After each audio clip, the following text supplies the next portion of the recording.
Mesdames, Messieurs, bonsoir et bienvenue aux 20h de ce mercredi 18 avril 2018 à la une de ce journal Crime passionnel à Douala. Une femme soupçonnée d'avoir empoisonné son époux pour l'empêcher de prendre une troisième femme médite sur son sort dans les geôles de la gendarmerie. La victime n'a pas survécu. Elle a rendu l'âme dans une formation hospitalière. L'affaire défraie la chronique au quartier Newton Aéroport et la série noire se poursuit. Toujours ce mercredi, 2 hommes ont perdu la vie lors de la construction d'un mur de soutènement au quartier Lorpomme dans le 5e arrondissement de la ville de Douala. La guerre commerciale entre les États-Unis et la Chine affecte la stabilité économique du monde. Le Fonds monétaire international regrette cette bataille entre ces deux géants qui ralentit la relance de l'économie. Le FMI a publié ce mercredi les perspectives économiques du monde à Washington, d'où nous retrouvons notre envoyé spécial Cédric Moufélé en ouverture de ce journal.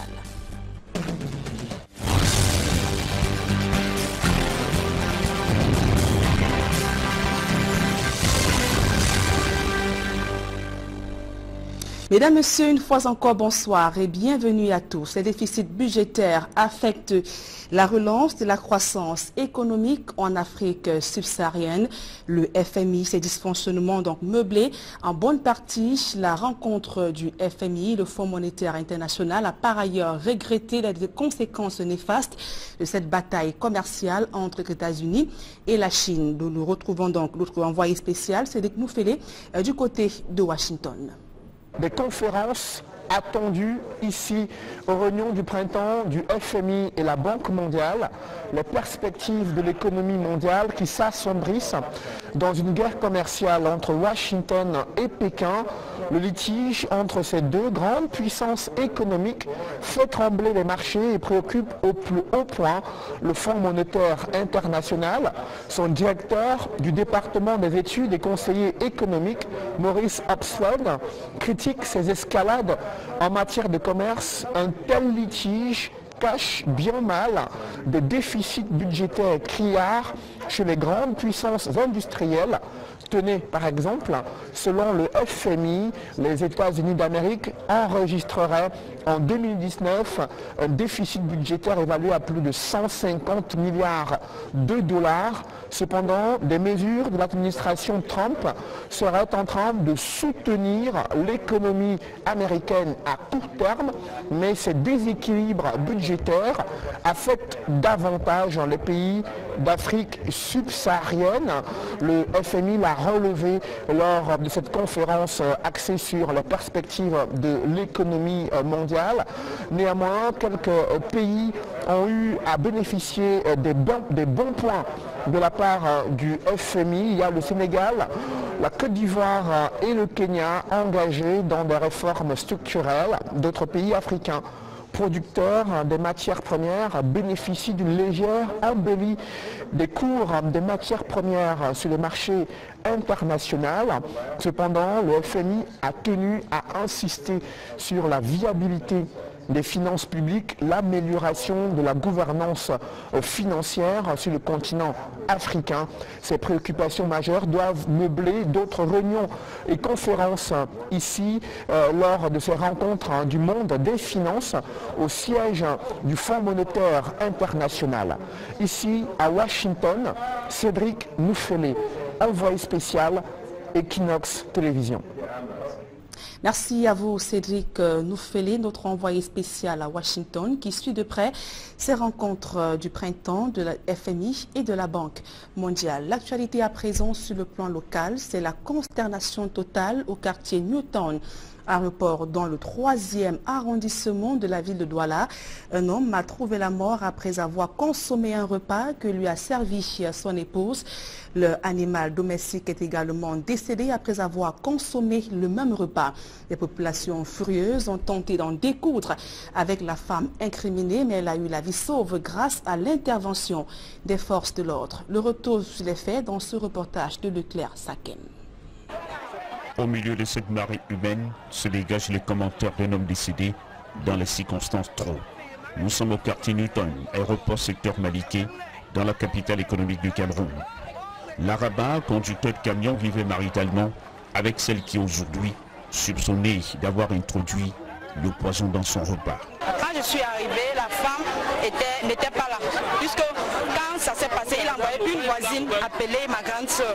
Et moi, en ce moment, j'étais avec ma grande soeur, je suis sortie en courant derrière elle. Quand nous sommes arrivés, on a trouvé le défunt couché, il était encore en train de respirer. Ben, il nous a dit que le plat était devant lui. Il n'avait pas fini de manger complètement, le plat était encore devant lui. Et le chat était mort devant la porte. J'ai dit à ma grande soeur que ça c'est le poison. Parce que comment se fait-il que quelqu'un est malade et la salive sort de sa bouche? En attendant la confirmation de cette thèse par les spécialistes, les pros informés de la situation ont pris des mesures pour la prise en charge. On a demandé de faire l'éco-cœur, de faire le scanner, de faire tout ce qu'on peut faire. Bon, là alors, l'éco-cœur a montré qu'il y a eu une infarctus. Bon, mais les signes et symptômes qu'il présentait un empoisonnement parce qu'il était en train de baver tellement et en train de faire la diarrhée sur lui. Quand moi alors je lui demande, papa, qu'est-ce qui se va? Il me dit, demandez-la ce qu'elle m'a donné, j'ai mangé, moi je suis en santé. Puisqu'il devait voyager ce matin, c'est un chauffeur. Il allait charger sa voiture, ça lui dit au revoir à tout le monde pour voyager. Le public présent, habitué au spectacle qu'offrait ce couple, ne cache pas son émotion. Descendus sur les lieux, les éléments de brigade de Koulouloum useront de beaucoup de tact pour conduire cette dame dans leurs locaux. Et je vous le disais également en titre, un glissement de terrain a fait 2 morts ce jour à Douala. D'actualité a mobilisé toute la capitale économique du Cameroun. Nous y reviendrons certainement avant la fin de ce journal. Le temps de signaler que sur la route nationale numéro 5, il est devenu au fil des jours un axe accidentogène. Le tronçon Souza-Loum, ces 2 accidents de la circulation sont fréquemment enregistrés sur ces voies du fait de l'incivisme des conducteurs ajouté au mauvais état de la route. Le reportage de Jacquino Molon et Xavier Sorel-Tézia. Plus un jour ne passe sans qu'on enregistre un dégât sur le tronçon Loum-Souza, sur la nationale numéro 5.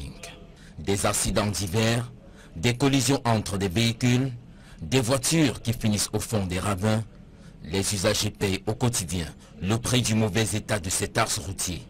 Tout comme ces dégâts, les causes sont diverses. En bonne place, la conduite maladroite des chauffeurs. Il y a une chose sur eux, je ne sais pas si c'est leur qualité, ils n'aiment pas céder le passage.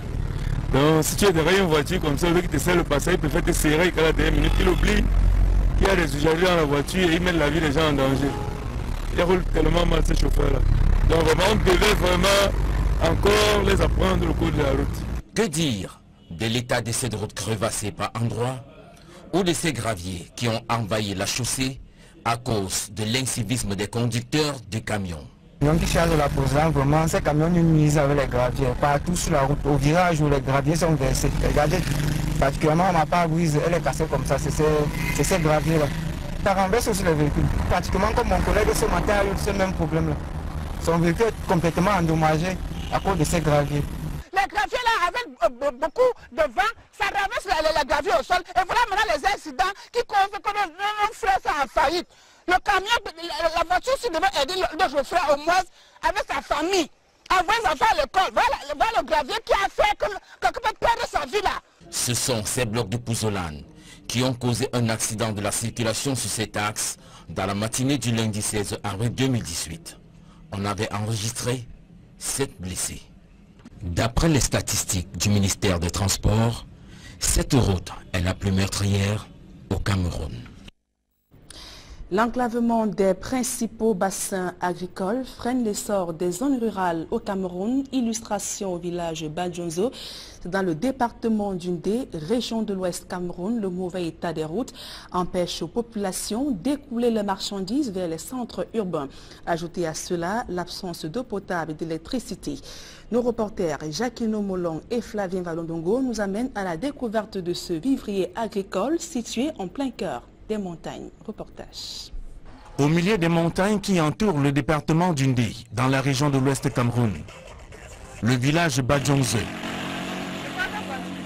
Le vivier agricole, situé dans l'arrondissement de Bazou, est une mamelle nourricière aux cultures diverses et variées.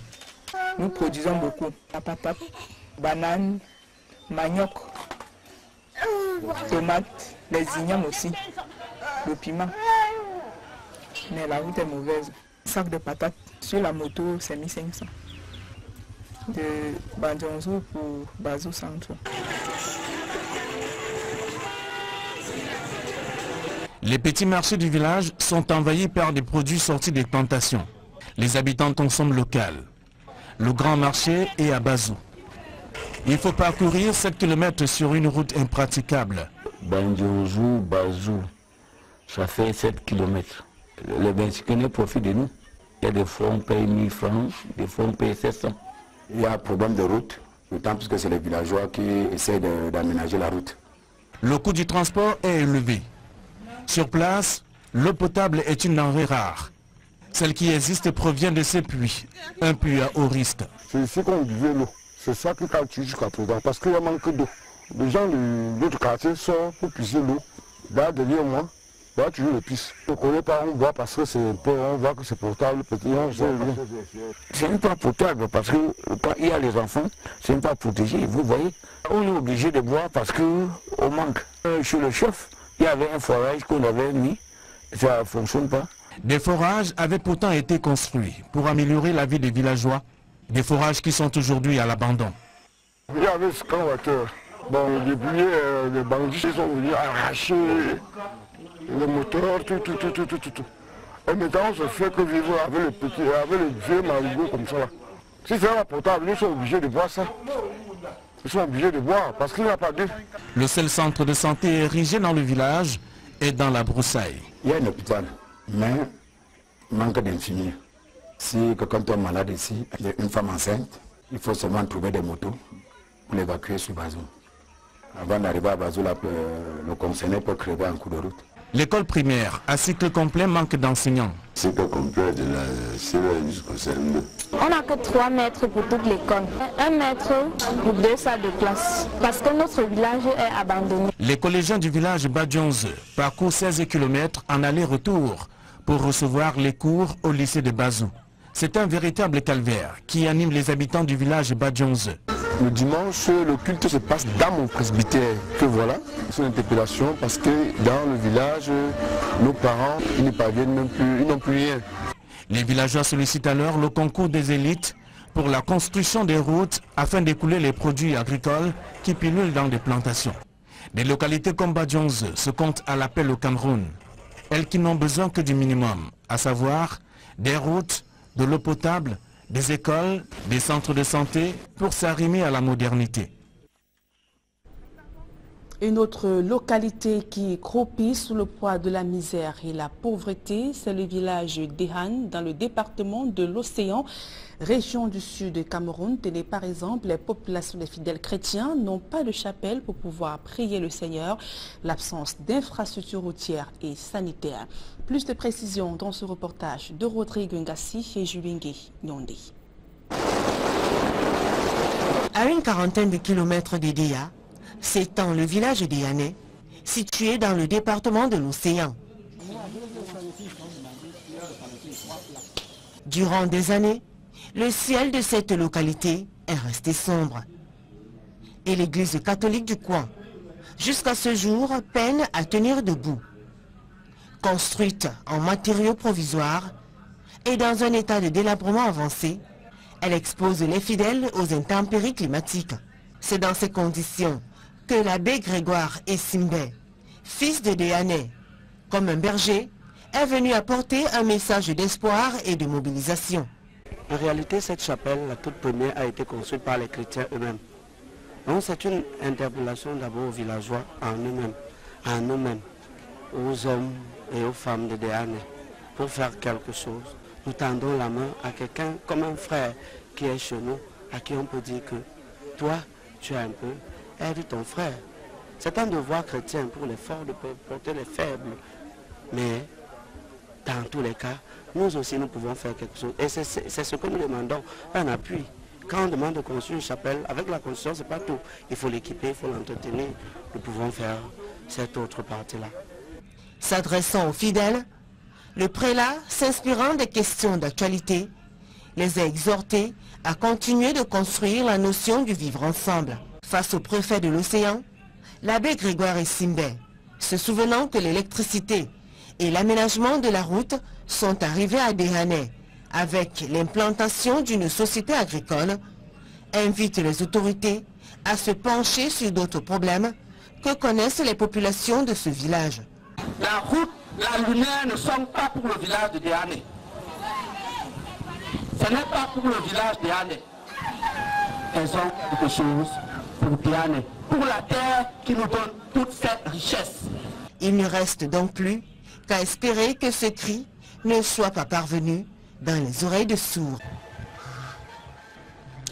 Un programme national des forêts pour remplacer le programme national de reboisement devenu obsolète. Il engloutit plus de 5 milliards de francs CFA des fonds dépensés pour des résultats médiocres. Conséquence de la destruction des forêts naturelles est loin de s'arrêter dans un contexte marqué par la désertification et les changements climatiques. Dallas Tiana et Jean-Paul Chouniat. Lancé en 2006, le programme national de reboisement se révèle aujourd'hui dépassé face aux problématiques mondiales du changement climatique et la désertification. Selon des experts, le dit programme manque de vision et présente des limites conceptuelles pour une mise en œuvre efficace des politiques de reboisement. Lorsqu'on fait un peu le rapport entre les fonds qui ont été mis à la disposition de ces acteurs et puis le taux de réalisation, se rend compte quand même qu'il y a un gap qui est assez important. Toujours pour justifier cet échec, les experts y dénoncent le cafouillage observé dans sa mise en œuvre, avec une floraison d'intervenants publics et privés agissant à tort et à travers dans le secteur, avec à la clé 5 milliards de francs CFA dépensés en 12 ans. On ne sait pas toujours ce que font les uns et les autres. Ils s'inspirent de quoi, de quel itinéraire technique, de leurs activités s'inscrivent dans quelle vision. Fort de tous ces résultats qui n'ont finalement pu contenir l'avancée de la désertification et du changement climatique, les pouvoirs publics veulent se doter d'un nouvel instrument, le programme national des plantations forestières, avec comme innovation une mutualisation coordonnée de tous les acteurs de la filière sylvicole. Si nous voulons lutter contre la dégradation des forêts et la déforestation, il faut préserver les forêts naturelles, mettre l'accent sur les plantations forestières, les plantations artificielles. Un pays comme le Brésil aujourd'hui, plus de 40% du bois brésilien sur le marché mondial est issu des plantations forestières. Donc vous voyez un peu la conversion, la migration qui est en train d'être faite.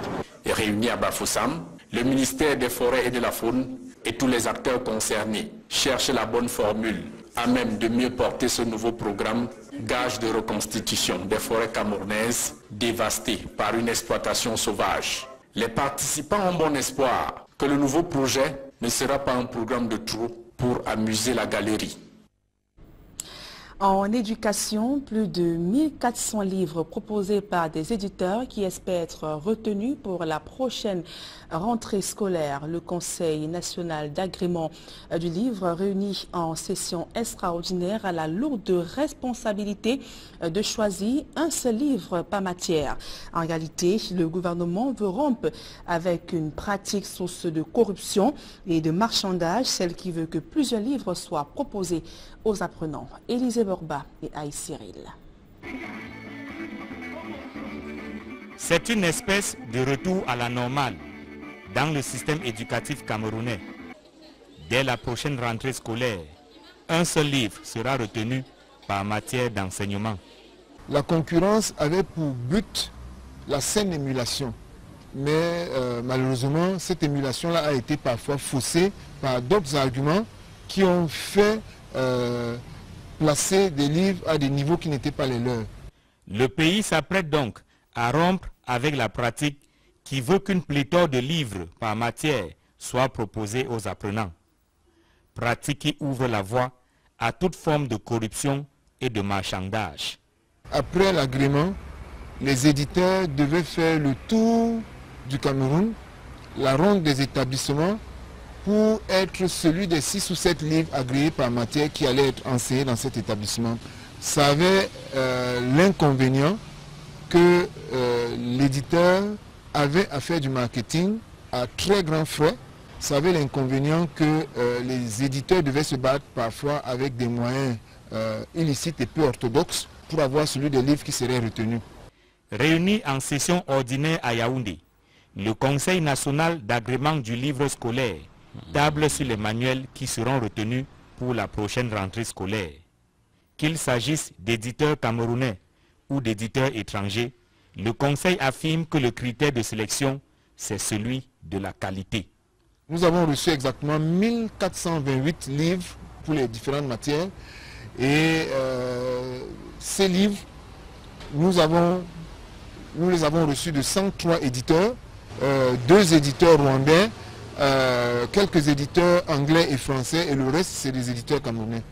Il y en a qui ont leur classe à faire, qui n'ont pas le même niveau que ceux qui sont là depuis 15-20 ans et qui sont camerounais. Donc nous consommerons camerounais, mais nous consommerons camerounais en qualité aussi. Mais il y a une crainte. Comment s'assurer que le livre retenu sera disponible en quantité sur le marché? La première garantie, c'est la surface financière. Aucun éditeur n'a proposé de livre sans qu'il nous dise où il va trouver l'argent. Donc vous avez des gens qui ont des comptes dont ils nous ont donné des extraits. Vous avez des gens qui ont des cautionnements bancaires. Vous avez des gens qui ont des lettres d'accord de leurs imprimeurs. Tout cela permet de nous assurer que lorsqu'un éditeur sera retenu, il aura son livre, il aura les moyens d'avoir son livre dans les quantités demandées par le marché. Et ils savent que si c'est les délais fantaisistes qu'ils ont donnés, on peut le vérifier après lorsque les livres n'auront pas été à temps sur le marché et faire les correctifs qui s'imposent. La question du livre scolaire fait courir au Cameroun. Les appels d'offres s'achètent à 50 000 francs CFA. Pour la session ordinaire du Conseil national d'agrément du livre scolaire qui se tient à Yaoundé, 71 400 000 francs CFA pour les 103 éditeurs soumissionnaires ont été récoltés et reversés au trésor public, affirme le Conseil. On parle de toute autre chose à présent. La fête du travail connaît longue préparation dans la région du littoral. Les commissions mises sur pied il y a peu déplorent l'absence de financement, une situation qui plombe les préparatifs de l'édition 2018 dans la ville de Douala. Eric Watat, Isabelle Carole Zopet. Préparatifs de la 132e édition de la fête du travail, la région du littoral, toujours son budget. La dizaine de commissions dédiées à la course relève que les préparatifs vont bon train, mais que rien ne peut être engagé sans financement. Déjà, les différents présidents de chaque sous-commission ont présenté ce qu'ils ont abattu dans leurs multiples réunions et le problème de budget a été posé. À quelques jours de la fête du travail, l'administration et les centrales syndicales ne sont pas toujours fixées sur le chronogramme des activités. Mais l'idée d'innover reste à l'ordre du jour, comme le souligne d'ailleurs le délégué régional du travail et des affaires sociales. Principalement les forats qui aura lieu dans mes services. Il y aura beaucoup de formations. D'abord les travailleurs indépendants, la CNPS va les édifier en matière d'assurance volontaire.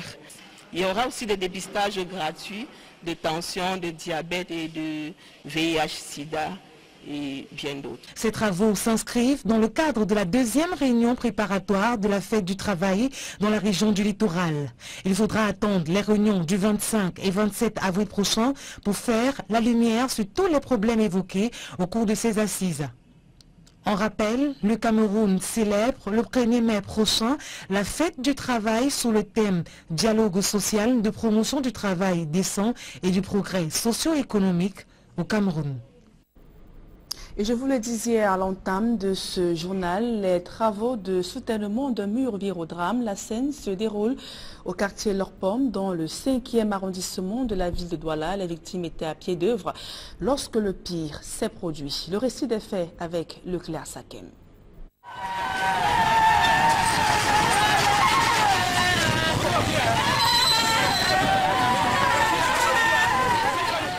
Deux ouvriers qui creusaient ces fouilles pour la construction d'un mur de soutènement perdent la vie suite à un éboulement de terrain. Daniel Théoroumou-Djounou, 46 ans sonné, père de 6 enfants et son cadet, travaillaient dans ce chantier situé dans une zone à risque et sans mesure de sécurité au quartier Lorpom, ici à Douala, lorsqu'ils ont été surpris par l'éboulement du terrain. Il a fallu près de 4 heures aux éléments du corps des sapeurs-pompiers pour extraire les 2 corps de la terre.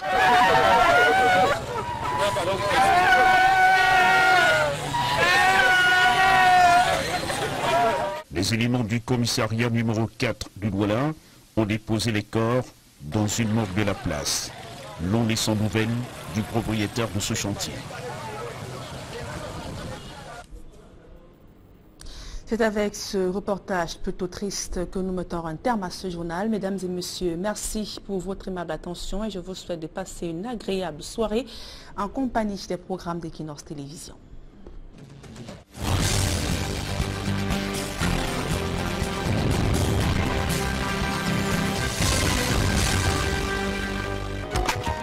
Mesdames et messieurs,